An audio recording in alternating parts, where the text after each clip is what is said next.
പരിശുദ്ധ റസൂലുള്ളാഹി സ്വല്ലല്ലാഹു അലൈഹി വസല്ലമ തങ്ങൾ ഇസ്റാ മിഅ്റാജിന്റെ രാത്രിയിൽ ആകാശാരോഹണം നടത്തിയിട്ടുണ്ട്. അതേപോലെ അല്ലാഹുവിന്റെ ഹബീബിനെ സ്വപ്നത്തിലൂടെ ആകാശങ്ങളിൽ കടന്നു ചെല്ലാനും സ്വർഗ്ഗത്തിൽ പ്രവേശിക്കാനും അല്ലാഹു അവസരം നൽകിയിട്ടുണ്ട്.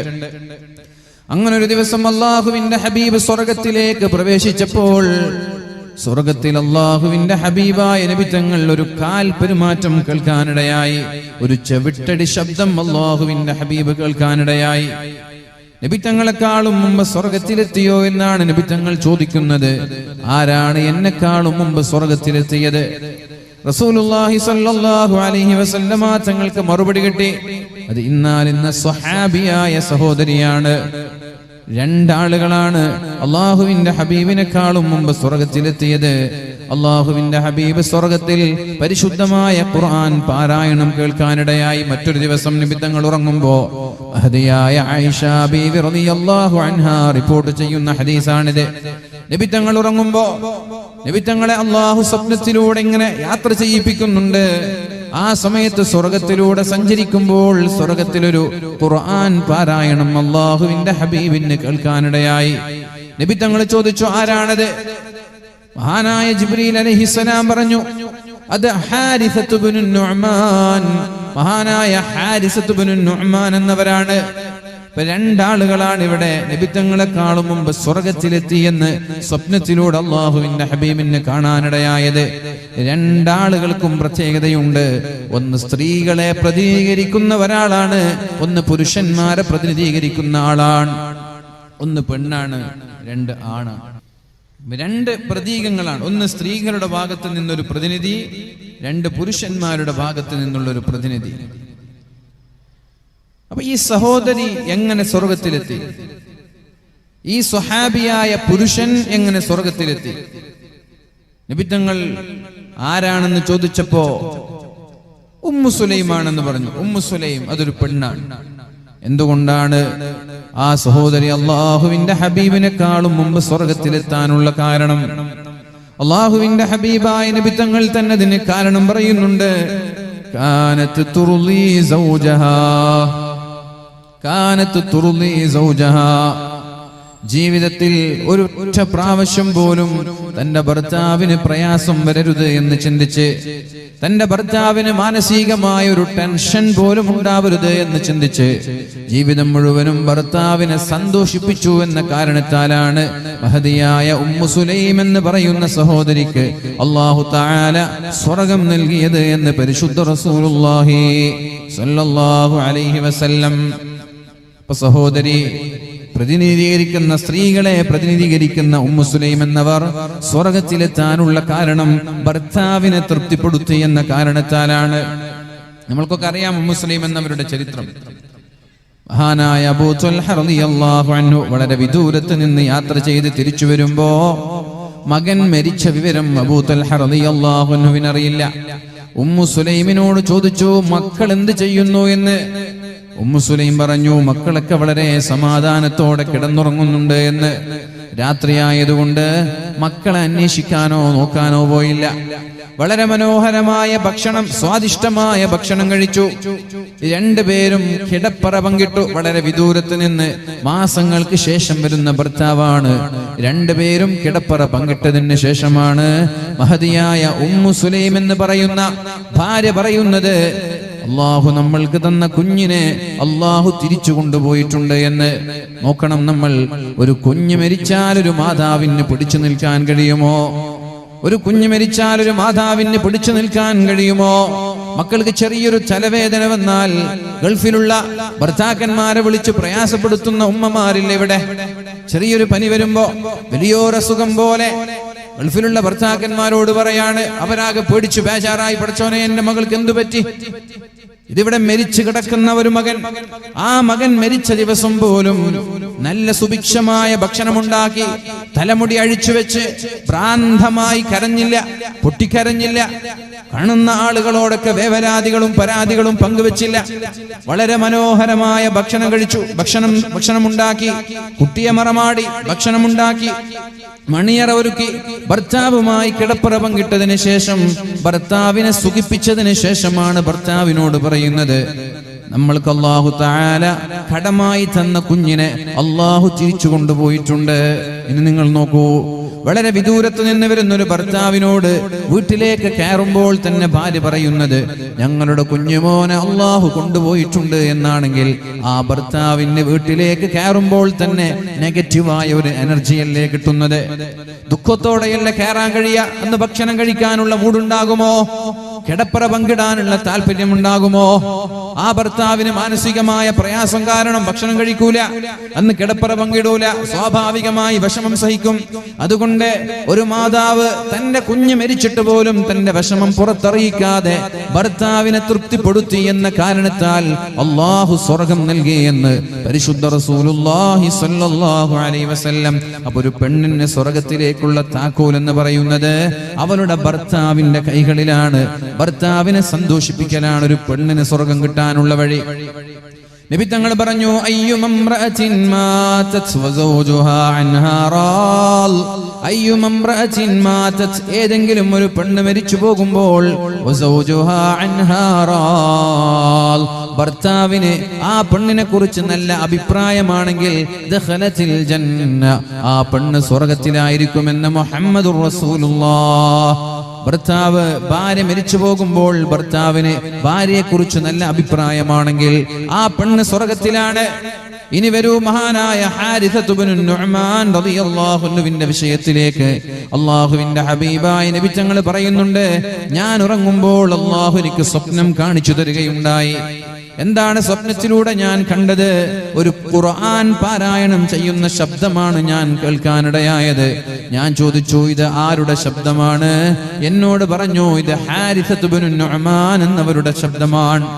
ഞാൻ എന്താ ചെയ്തത്? ഉടനെ തന്നെ അല്ലാഹുവിന്റെ ഹബീബായ മുഹമ്മദുർ റസൂലുള്ളാഹി സ്വല്ലല്ലാഹു അലൈഹി വസല്ലമ തങ്ങൾ പറഞ്ഞു, കദാലികൽ ബിർറു, ഇങ്ങനെയാണ് മാതാപിതാക്കളോട് ഗുണം ചെയ്ത ആളുകൾക്ക് അല്ലാഹു തആല പ്രതിഫലമായി നൽകുന്നത്. ഇതാണ് കദാലികൽ ബിർറു, മാതാപിതാക്കളോട് ഗുണം ചെയ്യുന്ന ആളുകൾക്ക് അല്ലാഹു നൽകുന്ന പ്രതിഫലം ഇങ്ങനെയാണ് എന്ന് മുഹമ്മദുർ റസൂലുള്ളാഹ്. ഫകാന അബറൻ നാസി ബി ഉമ്മിഹി, സ്വഹാബാക്കളിൽ ഏറ്റവും നല്ല രീതിയിൽ മാതാവിനോട് നന്മ ചെയ്യുന്ന ഒരാളായിരുന്നു ഹാരിസത്ത് ഇബ്നു നുഅ്മാൻ എന്നവർ.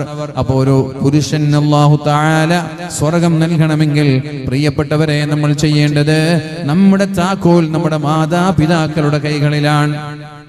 മാതാപിതാക്കളെ തൃപ്തിപ്പെടുത്തിയാലേ ഒരു പുരുഷൻ അല്ലാഹു സ്വർഗ്ഗം നൽകാൻ പോകുന്നുള്ളൂ. കാരണം റിളല്ലാഹി ഫീ റിളൽ വാലിദൈൻ, നമ്മളെ തസ്ബീഹ് മാല കയ്യിൽ പിടിക്കുന്നത് അല്ലാഹുവിന്റെ തൃപ്തി ആഗ്രഹിച്ചിട്ടാണെങ്കിൽ, 5 നേരം പള്ളിയിലേക്ക് പോകുന്നത് മാതാപിതാക്കളുടെ തൃപ്തി ആഗ്രഹിച്ചിട്ടാണെങ്കിൽ, പ്രിയപ്പെട്ടവരെ, അല്ലാഹുവിന്റെ തൃപ്തി പള്ളിയുടെ മുസല്ലയിലല്ല, മെഹ്റാബിലല്ല, തസ്ബീഹ് മാലയിലല്ല. അല്ലാഹുവിന്റെ തൃപ്തി മാതാപിതാക്കളുടെ തൃപ്തിയിലാണ്. മാതാപിതാക്കളെ വേദനിപ്പിച്ച്, മാതാപിതാക്കളെ പ്രയാസപ്പെടുത്തി നിന്റെ കയ്യിലുള്ള തസ്ബീഹ് മാല അല്ലാഹുവിന് വേണ്ട. നീ പള്ളിയിലിരുന്ന് മെഹ്റാബിലിരുന്ന് സുജൂദിൽ കിടക്കുന്നത് അല്ലാഹുവിന് വേണ്ട. രാത്രി ഉറക്കമൊഴിച്ച് തഹജ്ജുദ് നിസ്കരിക്കുന്നത് പോലും അല്ലാഹുവിന് ആവശ്യമില്ല. പ്രിയപ്പെട്ടവരെ, റിളല്ലാഹി ഫീ റിളൽ വാലിദൈൻ, മാതാപിതാക്കളുടെ തൃപ്തിയുണ്ടായാൽ മാത്രമേ അല്ലാഹുവിന്റെ തൃപ്തിയുണ്ടാകുള്ളൂ എന്ന് മുഹമ്മദുർ റസൂലുള്ളാഹ്. ആരെങ്കിലും അല്ലാഹുവിന്റെ തൃപ്തി വേണം എന്ന് ആരെങ്കിലും ആഗ്രഹിക്കുന്നുവെങ്കിൽ ആദ്യമായി നമ്മുടെ മാതാപിതാക്കളുടെ സമീപത്ത് പോയിട്ട് അവരോട് ചോദിക്കുക, എന്നെ കുറിച്ചുള്ള അഭിപ്രായം എന്താണ്? ഞാൻ നിങ്ങളോട് എന്തെങ്കിലും ചെയ്തു തരാനുണ്ടോ? വല്ല കടപ്പാടും നിങ്ങളോട് ചെയ്യാൻ ബാക്കിയുണ്ടോ? അങ്ങനെ മാതാപിതാക്കൾക്ക് നമ്മളെ കുറിച്ച് നല്ല അഭിപ്രായമാണെങ്കിൽ മാത്രമേ അല്ലാഹുവിന് നമ്മളെ കുറിച്ച് നല്ല അഭിപ്രായം ഉണ്ടാവുള്ളൂ. വസഖത്തുല്ലാഹി ഫീ സഖത്തുൽ വാലിദൈൻ, അല്ലാഹുവിന്റെ കോപം, അല്ലാഹുവിന്റെ വെറുപ്പ്, അല്ലാഹുവിന്റെ ദേഷ്യം അത് മാതാപിതാക്കളുടെ കോപത്തിലാണ്, മാതാപിതാക്കളുടെ ദേഷ്യത്തിലായിരിക്കുമെന്ന് പരിശുദ്ധ റസൂലുള്ളാഹി സ്വല്ലല്ലാഹു അലൈഹി വസല്ലം. അപ്പൊ എന്താ ചെയ്യേണ്ടത്? ഒരു പുരുഷനെ സംബന്ധിച്ചിടത്തോളം അവന് വലുത് അവന്റെ മാതാപിതാക്കളാണ്. ഒരു പെണ്ണിനെ സംബന്ധിച്ചിടത്തോളം അവൾക്ക് വലുത് അവളുടെ ഭർത്താവാണ്, അവളുടെ മാതാപിതാക്കളല്ല. ലോകാവസാനത്തിന്റെ അടയാളങ്ങളിൽ അള്ളാഹുവിന്റെ ഹബീബായ നബി തങ്ങൾ എണ്ണിയ ഒരു കാര്യമുണ്ട്.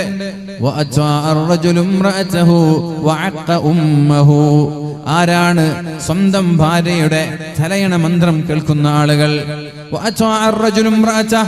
ഭാര്യയെ അനുസരിക്കുന്നു. ഉമ്മയോട് മോശമായി പെരുമാറുന്നവർ, ഉമ്മയെ പ്രയാസപ്പെടുത്തുന്നവർ, ഉമ്മയെ മാനസികമായി പീഡിപ്പിക്കുന്നവർ, ശാരീരികമായി പ്രയാസപ്പെടുത്തുന്നവർ, ഭാര്യയോട് കൂടുതൽ സ്നേഹം കാണിക്കുന്നവർ, ഭാര്യയോട് കൂടുതൽ ബന്ധം കാണിക്കുന്നവർ, ഉമ്മയെ തീരെ ഓർമ്മയില്ല, ഉമ്മയോട് തീരെ ബന്ധമില്ല, കല്യാണം കഴിഞ്ഞതിന് ശേഷം ഉമ്മയെ തിരിഞ്ഞു നോക്കുന്നില്ല. ഇങ്ങനെ ഒരു കാലം നിങ്ങളിലേക്ക് കടന്നു വന്നാൽ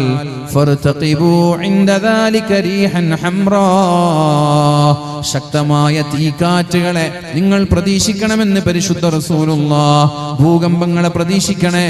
അല്ലാഹു തആല കുരങ്ങന്മാരാക്കി പന്നികളാക്കി മനുഷ്യനെ കോലം മാറ്റി മറിക്കുന്ന ശിക്ഷയെ നിങ്ങൾ പ്രതീക്ഷിക്കണേ. ആകാശലോകങ്ങളിൽ നിന്ന് ലൂത്ത് നബി അലൈഹിസ്സലാമിന്റെ സമൂഹത്തിന് ചരൽക്കല്ലുകൾ കൊണ്ട് അല്ലാഹു നശിപ്പിച്ചതുപോലെ നമ്മുടെ സമൂഹത്തിലേക്കും ചരൽക്കല്ലുകൾ മഴയായി വർഷിപ്പിക്കപ്പെടുന്ന അല്ലാഹുവിന്റെ പ്രകൃതിയുടെ ദുരന്തത്തെ നിങ്ങൾ കാത്തിരിക്കണമെന്ന് മുഹമ്മദുർ റസൂലുള്ളാഹി സ്വല്ലല്ലാഹു അലൈഹി വസല്ലം. കല്യാണം കഴിഞ്ഞാൽ ഒരു ചെറുപ്പക്കാരന് ഭാര്യയല്ല വലുത്, വലുത് ഉമ്മയാണ്. ഉമ്മയോട് മോശമായിട്ട് പെരുമാറുക.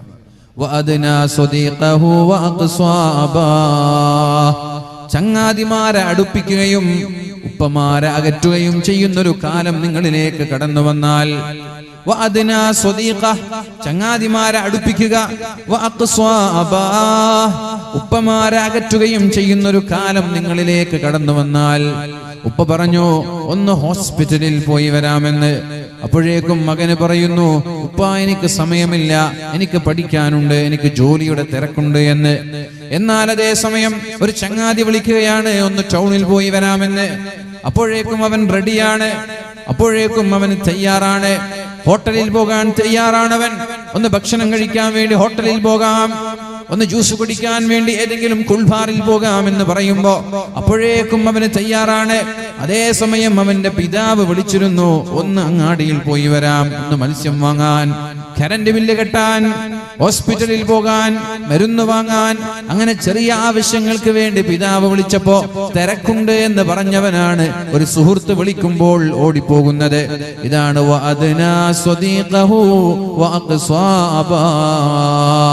ചങ്ങാതിമാരെ അടുപ്പിക്കുകയും ഉപ്പമാരെ അകറ്റുകയും ചെയ്യുന്നൊരു കാലം നിങ്ങളിലേക്ക് കടന്നു വന്നാൽ, ഉപ്പമാരോട് തീരെ ബന്ധമില്ല, അവരുമായി തീരെ സഹവാസമില്ല, അവരുടെ കൂടെ സമയം ചെലവഴിക്കാറില്ല. പിന്നെയുള്ളത് ചങ്ങാതിമാരാണ്. അവർക്കാണ് നമ്മുടെ ജീവിതം സമയവും എല്ലാം നമ്മൾ ചെലവഴിക്കുന്നത്, നമ്മുടെ സമ്പാദ്യം ചെലവഴിക്കുന്നത്. ഇങ്ങനെ ഒരു കാലം നമ്മളിലേക്ക് കടന്നു വരുമ്പോൾ തീക്കാറ്റുകളെയും ഭൂകമ്പങ്ങളെയും അല്ലാഹു തആല കോലം മറിക്കലിനെയും ജീവനോടെ അല്ലാഹു വിഴുങ്ങിക്കളയുന്ന പ്രകൃതിയുടെ പ്രതിഭാസത്തെയും കാത്തിരിക്കണമെന്ന് പരിശുദ്ധ റസൂലുള്ളാഹി സ്വല്ലല്ലാഹു അലൈഹി വസല്ലം.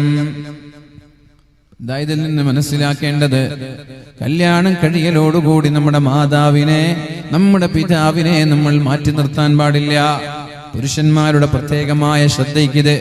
എന്നാൽ ഒരു പെണ്ണിനെ സംബന്ധിച്ചിടത്തോളം അവരുടെ മാതാവല്ല, അവരുടെ പിതാവല്ല വലുത്, അവൾക്ക് വലുത് അവളുടെ ഭർത്താവാണ്. കല്യാണം കഴിഞ്ഞതിന് ശേഷം അവൾ അവളുടെ വീട്ടുകാരെ കുറിച്ചല്ല അവലാതി പറയേണ്ടത്. ഭർത്താവിനോട് നിങ്ങൾ എന്റെ വീട്ടുകാരെ മെയിൻറ്റ് ചെയ്യുന്നില്ലല്ലോ, നിങ്ങൾ എന്റെ ഉമ്മയെ, എന്റെ ഉപ്പയെ, എന്റെ ആങ്ങളമാരെ, എന്റെ കുടുംബക്കാരെ നിങ്ങൾ തീരെ മെയിൻറ്റ് ചെയ്യുന്നില്ലല്ലോ എന്ന വർത്തമാനമല്ല പറയേണ്ടത്. കല്യാണം കഴിഞ്ഞാൽ പിന്നെ നിനക്ക് വലുത് നിന്റെ ഭർത്താവാണ്, നിന്റെ ഭർത്താവിന്റെ വീട്ടുകാരാണ്. എന്നാൽ നിന്റെ ഉപ്പയെയും ഉമ്മയെയും മാറ്റി നിർത്തണമെന്നല്ല. നിന്റെ വീട്ടുകാരുടെ കാര്യം പറഞ്ഞ് നിന്റെ ഭർത്താവിനെ പ്രയാസപ്പെടുത്താൻ പാടില്ല എന്നതാണ്. കാനത്ത് തുറുദി സൗജഹ, ഭർത്താവിനെ സന്തോഷിപ്പിച്ചു എന്ന കാരണത്താൽ അല്ലാഹു തആല മഹദിയായ ഉമ്മു സുലൈം എന്നവർക്ക് നബിതങ്ങളെക്കാളും മുമ്പ് സ്വർഗ്ഗത്തിലെത്താനുള്ള അവസരം നൽകിയെന്ന് പ്രിയപ്പെട്ടവരെ ഹദീസുകളിൽ കാണാൻ കഴിയും. അതുകൊണ്ട് തന്നെ നമ്മുടെ സ്വർഗവും നമ്മുടെ നരകവും തീരുമാനിക്കുന്നത് നമ്മുടെ മാതാപിതാക്കളാണെന്നുള്ള ബോധം നമ്മൾക്കുണ്ടാവണം. സ്വർഗത്തിലെത്തണോ, മാതാപിതാക്കളുടെ തൃപ്തി നിർബന്ധമാണ്. സ്വർഗത്തിലെത്തണോ, മാതാപിതാക്കളുടെ തൃപ്തി നിർബന്ധമാണ്. അവരുടെ തൃപ്തിയില്ലാതെ, അവരുടെ സമ്മതമില്ലാതെ ഒരിക്കലും ഒരാളും നാളെ സ്വർഗ്ഗത്തിലെത്താൻ പോകുന്നില്ല. അല്ലാഹു തആല പരിശുദ്ധ ഖുർആനിലൂടെ പറഞ്ഞ ആയത്തുണ്ടല്ലോ, വഖളാ റബ്ബുക അല്ലാ തഅബുദൂ ഇല്ലാ ഇയ്യാ. അല്ലാഹുവിനെ മാത്രമേ നമ്മൾ ആരാധിക്കാൻ പാടുള്ളൂ. ഒന്നാമതായി അല്ലാഹു പറയുന്നത് അല്ലാഹുവിനെ മാത്രമേ ആരാധിക്കാൻ പാടുള്ളൂ. പിന്നെ പറഞ്ഞു വബിൽ വാലിദൈനി ഇഹ്സാനാ, മാതാപിതാക്കളോട് നന്മ ചെയ്യണം. നോക്കൂ നിങ്ങളെ, അള്ളാഹുവിനെ ആരാധിക്കുന്നതിനോട് ചേർത്ത് പറയുകയാണ് മാതാപിതാക്കളോട് നന്മ ചെയ്യുന്നതിനെ കുറിച്ച്. അള്ളാഹുവുമായി ബന്ധപ്പെട്ട ആരാധനകളിൽ നിസ്കാരമല്ല വലുത്, നോമ്പല്ല വലുത്, സകാത്തല്ല വലുത്. അള്ളാഹുമായി ബന്ധപ്പെട്ട വിഷയങ്ങളിൽ ഒന്നാമത്തേത് തൗഹീദാണ്, ഒന്നാമത്തേത് ഏകനായ അള്ളാഹുവിനെ ആരാധിക്കലാണ്, ഒന്നാമത്തേത് ഷഹാദത്താണ്. എന്നാൽ അള്ളാഹുമായി ബന്ധപ്പെടാത്ത വിഷയങ്ങൾ അതിലൊന്നാമത്തേത് മാതാപിതാക്കളെ അനുസരിക്കലാണ്, മാതാപിതാക്കളോട് നന്മ ചെയ്യലാണ് എന്ന് മനസ്സിലാക്കണം. രണ്ട് കാര്യമാണ് ഇവിടെ പറഞ്ഞത്, ശ്രദ്ധിക്കുക. രണ്ട് കാര്യമാണ് ഇവിടെ പറഞ്ഞത്. ഒന്ന് ആരാധന, രണ്ടാമത്തേത് മാനേഴ്സ്. നമ്മൾക്ക് അങ്ങനെയാണല്ലോ, ഇബാദത്തുമുണ്ട്, മാനേഴ്സ് ഉണ്ട്, പെരുമാറ്റം. മാനേഴ്സ് എന്ന് പറഞ്ഞാൽ പെരുമാറ്റം. ഇത് രണ്ടാണ് ഒരു മനുഷ്യന്റെ ജീവിതം. ആരാധന എന്ന് വെച്ചാൽ നോമ്പ്, നിസ്കാരം, ഹജ്ജ്, സക്കാത്ത്, ഇതൊക്കെ ആരാധനകളാണ്. മാനേഴ്സ് എന്ന് പറഞ്ഞാൽ ഇടപാട് മാനേഴ്സിൽ പെട്ടതാണ്. കാണുമ്പോൾ സംസാരിക്കുന്നത്, കുടുംബ ബന്ധം പുലർത്തുന്നത്, മാതാപിതാക്കള്, ഭാര്യ, ഭർത്താവ്, മക്കള്, അധ്യാപകർ, ശിഷ്യന്മാര്, ഇങ്ങനെ മറ്റുള്ള വിഷയങ്ങളൊക്കെ നമ്മൾക്ക് മാനേഴ്സിൽ ഉൾപ്പെടുത്താം. എന്നാൽ ഇബാദത്തുകളിൽ ഏറ്റവും പ്രധാനം അള്ളാഹുവിനെ മാത്രം ആരാധിക്കുക എന്നുള്ളതാണ്. അള്ളാഹുവിനെ ആരാധിക്കാതെ അള്ളാഹുവിന്റെ കൂടെ മറ്റൊരാളെ പങ്കു ചേർത്തിട്ട് നമ്മൾ എത്ര നിസ്കരിച്ചിട്ടും കാര്യമില്ല, എത്ര സ്വതക്ക കൊടുത്തിട്ടും കാര്യമില്ല, എത്ര ഖുർആൻ ഓതിയിട്ടും കാര്യമില്ല, അള്ളാഹുവിന്റെ കൂടെ വേറൊരാളെ പങ്കു ചേർത്തിട്ട്. അപ്പൊ ഒന്നാമത്തേത് അള്ളാഹുവല്ലാതെ ഒരു ഇലാഹില്ല, ലാ ഇലാഹ ഇല്ലല്ലാഹ്. അതാണ്.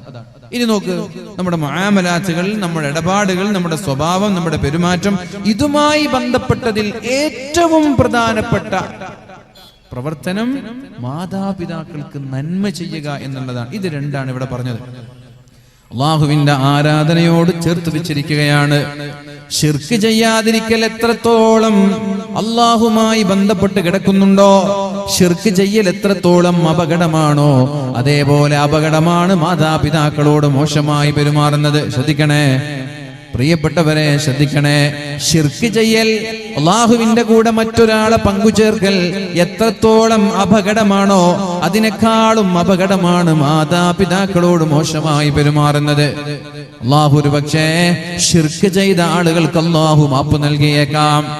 അള്ളാഹുവിന്റെ കൂടെ മറ്റൊരാളെ പങ്കുചേർത്ത ആളുകൾ, അള്ളാഹുവിന്റെ കൂടെ വേറൊരു ഇലാഹുണ്ട് എന്ന് വിശ്വസിച്ച ആളുകൾ, അവർക്കൊരു പക്ഷേ അള്ളാഹു പുറത്തു കൊടുത്തേക്കാം. ഒരു പക്ഷേ എന്നല്ല, അയാൾ തൗബ ചെയ്ത് മടങ്ങിയാൽ അള്ളാഹു അയാൾക്ക് പുറത്തു കൊടുക്കും.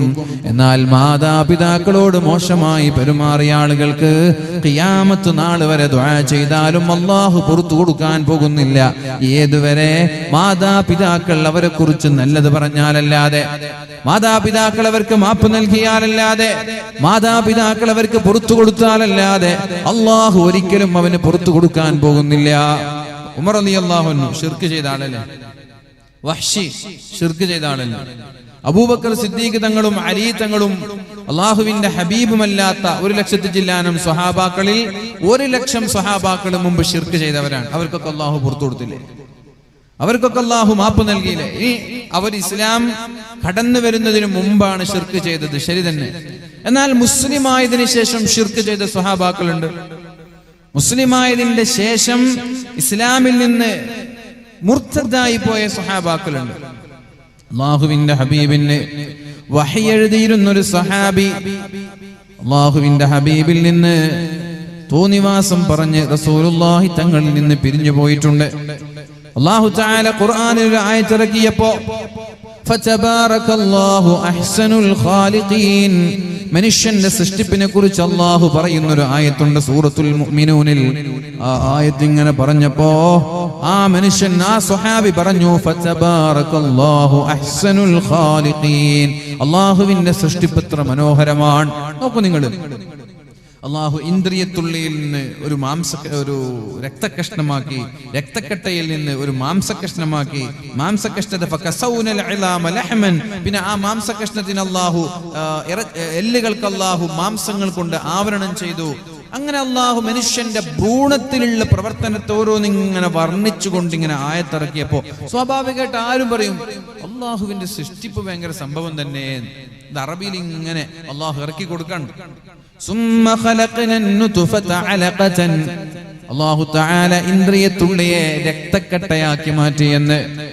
രക്തക്കട്ടയെ അള്ളാഹു മുൽഗ ചവച്ചരച്ച മാംസം പോലെയാക്കി. എന്നിങ്ങനെ മനുഷ്യന്റെ സൃഷ്ടിപ്പിനെ കുറിച്ച് പറയുമ്പോൾ ഒരു സ്വഹാബി അള്ളാഹുവിന്റെ ഹബീബിന്റെ വഹി എഴുതിക്കൊണ്ടിരിക്കുകയാണ്.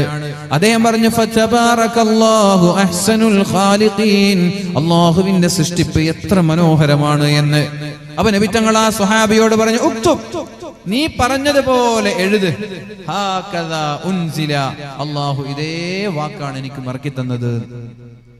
മനസ്സിലായോ? വഹി എഴുതുന്ന സ്വഹാബി അയാളുടെ സ്വന്തം വാക്ക് പറഞ്ഞതാണ് ഫതബാറകല്ലാഹു അഹ്സനുൽ ഖാലിഖീൻ, പടച്ചോന്റെ സൃഷ്ടിപ്പ് ഭയങ്കര സംഭവം തന്നെ. നമ്മൾ മലയാളത്തിൽ അങ്ങനെ പറയും. ഇത് പറഞ്ഞപ്പോ നബി തങ്ങൾ പറഞ്ഞു ഉക്തുബ്, നീ അതേപോലെ എഴുത്, അള്ളാഹു എനിക്ക് അതേപോലെ ആയത്തിറക്കി തന്നു. അപ്പൊ ഈ മനുഷ്യന് ഖൽബിൽ ചെറിയൊരു ഈഗോ ഉണ്ടായി. നിങ്ങൾക്ക് വഹി ഇറങ്ങുന്നുവെങ്കിൽ എനിക്കും വഹി ഇറങ്ങുന്നു എന്ന് പറഞ്ഞു. ആരാ നോക്കണം? നബി തങ്ങളുടെ സ്വഹാബി എന്നതിലപ്പുറം വഹി എഴുതുന്ന ഒരാളാണ്. വഹി എഴുതുന്ന വിശ്വസ്തരായ ആളുകളെ അല്ലാതെ വഹി എഴുതാൻ ഏൽപ്പിക്കൂല. അങ്ങനെ വഹി എഴുതുന്ന ഒരു സ്വഹാബിയാണ് നിങ്ങൾക്ക് വഹി ഇറങ്ങുന്നുവെങ്കിൽ എനിക്കും വഹി ഇറങ്ങുന്നു എന്ന് പറഞ്ഞ് മുർത്തദ്ദായി പോകുന്നത്. നബി തങ്ങൾ അദ്ദേഹത്തെ വധിക്കാൻ കൽപ്പനയിട്ടു. അയാൾ എവിടെ കണ്ടാലും കൊല്ലണം. നബി തങ്ങളുടെ ഇറങ്ങിപ്പോയി. എവിടെ കണ്ടാലും അദ്ദേഹത്തെ വധിക്കണം എന്ന് നബി സല്ലല്ലാഹു അലൈഹി വസല്ലമ തങ്ങൾ പറഞ്ഞു. പക്ഷേ സ്വഹാബാക്കൾക്ക് വധിക്കാൻ കിട്ടിയില്ല. ഫത്ഹ് മക്ക, നബി തങ്ങൾ മക്ക കീഴടക്കി. ആളുകളൊക്കെ ഇങ്ങനെ ഒരുമിച്ച് കൂടിയ ഒരു സദസ്സിൽ മുഖം മൂടിയിട്ടിട്ട് ഒരാള് നബി തങ്ങളുടെ മുമ്പിലേക്ക് വന്നു. ഉസ്മാൻ റളിയല്ലാഹു അൻഹു അദ്ദേഹത്തിന്റെ കൂടെയുണ്ട്. എന്നിട്ട് ചോദിച്ചു, നബിയെ, ഇന്നാലിന്ന ഒരാൾക്ക് നിങ്ങൾ മാപ്പ് നൽകുമോ? ഇന്നാലിന്ന ഒരാൾക്ക് നിങ്ങൾ മാപ്പ് നൽകുമോ എന്ന് ചോദിച്ചു. നബി തങ്ങൾ ഒന്നും മിണ്ടിയില്ല. 10,000-കണക്കിന് സ്വഹാബാക്കൾ ഇങ്ങനെ നബി തങ്ങളെ നോക്കി നിൽക്കാൻ. നബി തങ്ങൾ സെന്ററിലുണ്ട്. ഇദ്ദേഹം വന്നിട്ട് രണ്ടാമതും ചോദിച്ചു, ഇന്നാലിന്ന വ്യക്തിക്ക് നബിയെ നിങ്ങൾ മാപ്പ് കൊടുക്കുമോ? നബി തങ്ങൾ ഒന്നും മിണ്ടിയില്ല. മൂന്നാമതും ചോദിച്ചു, യാ റസൂലല്ലാഹ്, ഇന്നാലിന്ന ഒരാൾക്ക് നിങ്ങൾ മാപ്പ് നൽകുമോ നബിയെ? അപ്പോഴാണ് നബി തങ്ങൾ മാപ്പ് കൊടുക്കും എന്ന് തലയാട്ടുന്നുണ്ട്. തലയാട്ടിയിട്ട് നബി തങ്ങൾ സ്വഹാബാക്കളോട് ചോദിച്ചൊരു ചോദ്യമുണ്ട്. എന്നോട് 3 തവണ ചോദിച്ചപ്പോ ഞാൻ തലയാട്ടാതിരുന്നത് നിങ്ങളിൽ ആരെങ്കിലും ചാടി വന്ന് ഇയാളുടെ തലവെട്ടട്ടെ എന്ന് ആഗ്രഹിച്ചിട്ടാണ്. നോക്കണം, എവിടെ കണ്ടാലും വധിക്കണമെന്ന് പറഞ്ഞ ആളാണ്. ഖുർആനിനെ നിഷേധിച്ച ആളാണ്.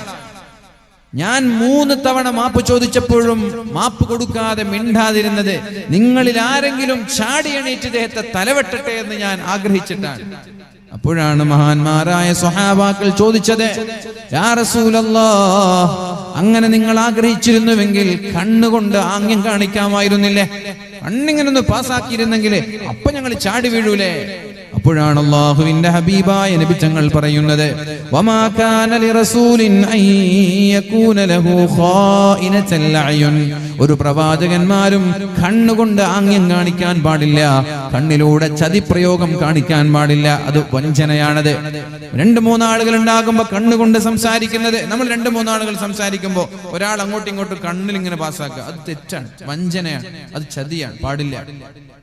വമാ കാന ലിറസൂലിൻ അൻ യകൂന ലഹു ഖായിനത്തുൽ അയുൻ, ഒരു പ്രവാചകന്മാരും കണ്ണുകൊണ്ട് ആംഗ്യം കാണിച്ച് കൂടെയുള്ള ആളുകളോട് വഞ്ചന കാണിക്കാൻ പാടില്ല. അങ്ങനെ ആ സ്വഹാബി മുസ്ലിമായി. ആ സ്വഹാബിയെ കുറിച്ച് മോശമായിട്ടൊന്നും ചിന്തിക്കരുത്. ഞാൻ പറ, ഒരു കാലയളവ്, ഒരു നീണ്ട കാലയളവ് ഇസ്ലാമിൽ നിന്ന് പുറത്തുപോയി ജീവിച്ച ആളാണ്. പക്ഷേ അദ്ദേഹം വഫാത്താകുന്നത് എങ്ങനെയെന്നറിയോ? അദ്ദേഹം ദുആ ചെയ്തു, അല്ലാഹുവേ, എന്റെ അവസാനത്തെ പ്രവർത്തനം സുബ്ഹി നിസ്കാരമാക്കണമല്ലോ, എന്റെ അവസാനത്തെ പ്രവർത്തനം സുബ്ഹി നിസ്കാരമാക്കണേ അല്ലാ. അല്ലാഹുവിന്റെ ഹബീബിന്റെ കാലം കഴിഞ്ഞു, സിദ്ദീഖ് തങ്ങളുടെ കാലം കഴിഞ്ഞു, ഉമർ തങ്ങളുടെ കാലം കഴിഞ്ഞു, ഉസ്മാൻ തങ്ങളുടെ കാലം കഴിഞ്ഞു. മഹാനായ അലി തങ്ങളുടെ കാലത്താണ് അദ്ദേഹം മരിക്കുന്നത്. എന്താണ് അദ്ദേഹം ദുആ ചെയ്തത്? അല്ലാഹുവേ, എന്റെ അവസാനത്തെ പ്രവർത്തനം സുബഹി നിസ്കാരമാക്കണേ അല്ലാഹ്.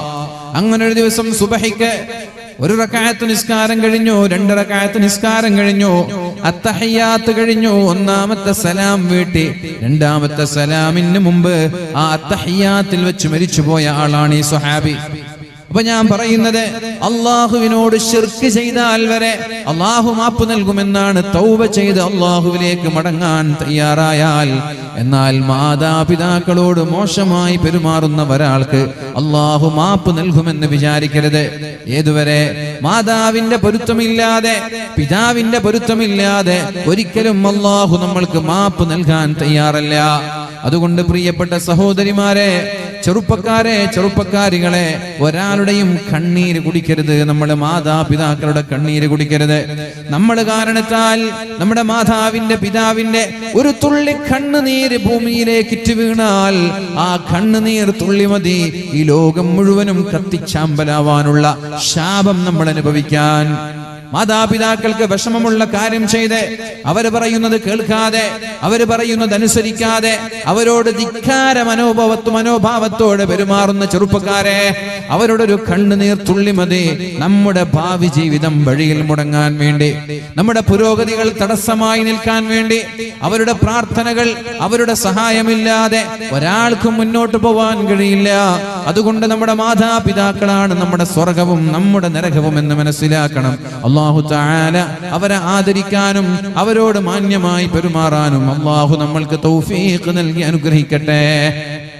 ഇവിടെ ഖുർആനിൽ എന്താ അല്ലാഹു പറയുന്നത്? വഖളാ റബ്ബുക അല്ലാ തഅബുദൂ ഇല്ലാ ഇയ്യാ. നിങ്ങൾ അല്ലാഹുവിനെ അല്ലാതെ വേറെ ഒരാളെയും ആരാധിക്കാൻ പാടില്ല. അതിനോട് ചേർത്ത് പറയുകയാണ്, അതിനോട് അല്ലാഹു ചേർത്ത് പറയുകയാണ്, വബിൽ വാലിദൈനി ഇഹ്സാനാ.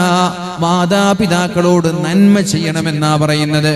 നന്മ, മാതാപിതാക്കളോട് മോശമായിട്ട് പെരുമാറരുത് എന്നല്ല, മോശമായി പെരുമാറരുത് എന്നല്ല.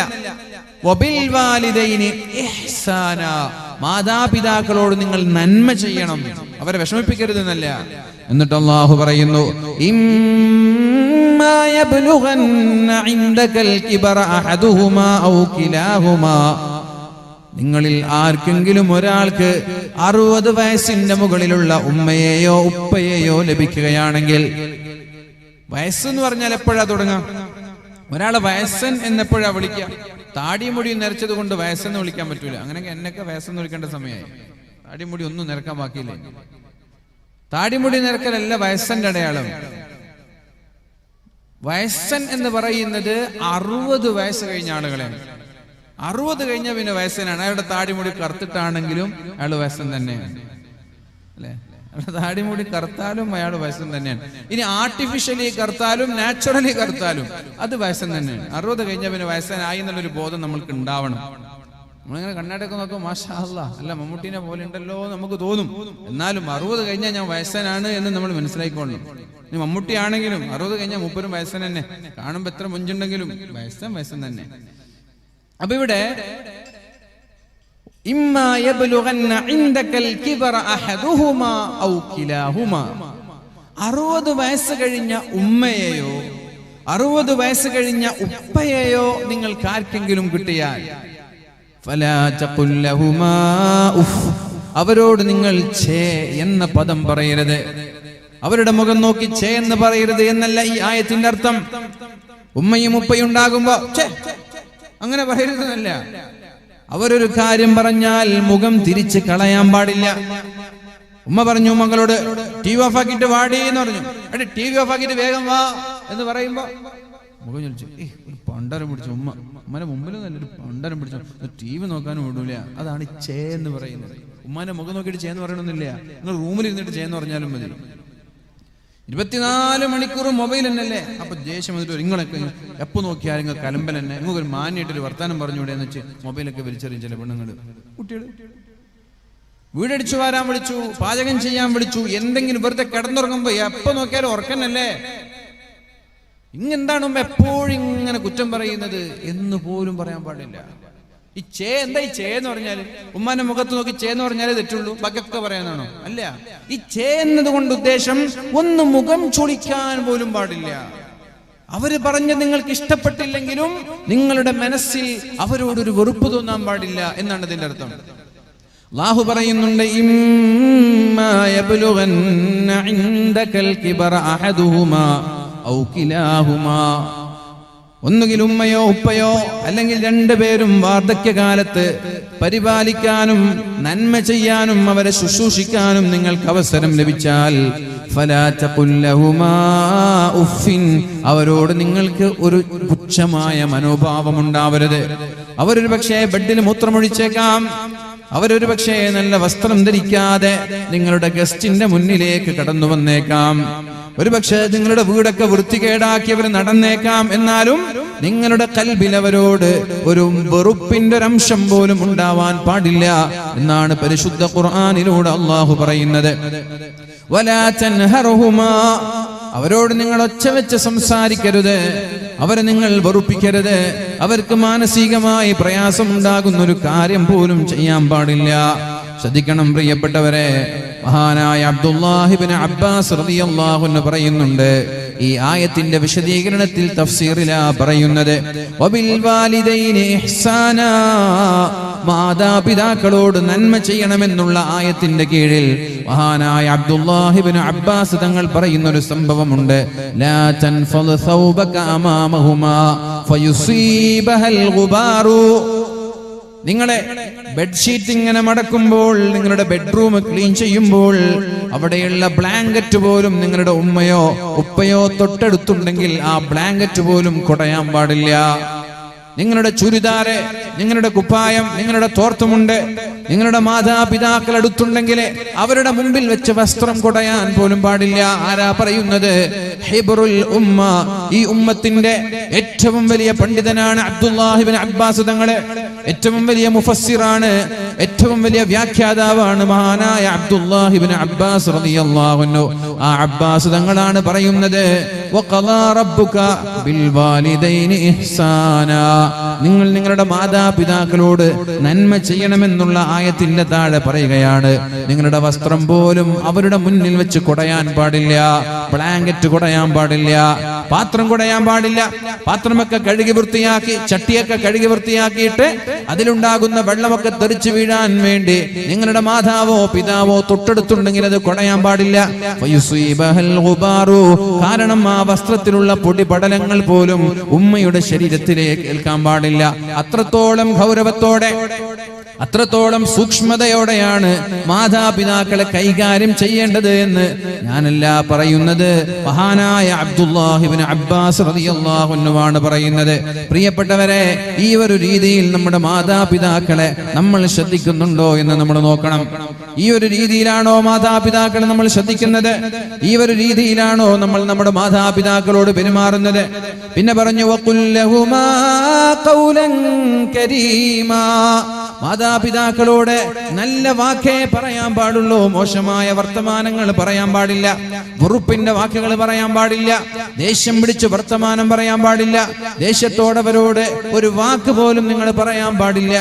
അതിന്റെ വിശദീകരണത്തിൽ മഹാനായ സഈദ് ഇബ്നുൽ മുസയ്യിബ് റളിയല്ലാഹു അൻഹു പറയുന്നുണ്ട്, ഒരു മാതാവിനോട് ഒരു പിതാവിനോട് മക്കൾ എങ്ങനെയാണോ പെരുമാറേണ്ടത്, ഖൗലിൽ അബ്ദിൽ മുദ്നിബി ലിസ്സയ്യിദിൽ ഫളി, ക്രൂരനായ അക്രമിയായ ഒരു യജമാനന്റെ മുന്നിൽ തെറ്റുകാരനായ ഒരു അടിമ എങ്ങനെയാണോ നിൽക്കുന്നത്, അതേപോലെയാണ് മാതാപിതാക്കളുടെ മുമ്പിൽ മക്കൾ നിൽക്കേണ്ടത് എന്ന് ഞാനല്ല, സഈദ് ഇബ്നുൽ മുസയ്യിബ് റളിയല്ലാഹു അൻഹു പറയുകയാണ്. അന്നത്തെ അടിമ സമ്പ്രദായമൊക്കെ നമ്മൾക്കറിയാലോ. യജമാനന് അടിമയെ എന്തും ചെയ്യാം, കൊന്നാൽ വരെ കേസില്ല. അതാണ് ഈ അടിമ സമ്പ്രദായം എന്ന് പറയുന്നത്. യജമാനന് അടിമയെ കൊന്നാൽ വരെ കേസില്ല. തിന്നാൻ കൊടുക്കണമെന്നില്ല, ഭക്ഷണം കൊടുക്കണമെന്നില്ല, ശമ്പളം കൊടുക്കണമെന്നില്ല, രാവിലെ മുതൽ 24 മണിക്കൂർ ജോലി ചെയ്താലും അതെന്റെ അവകാശമാണ് എന്നൊരു ചിന്തയായിരുന്നു യജമാനന്മാർക്ക്. അതാണ് ഈ അടിമ സമ്പ്രദായം.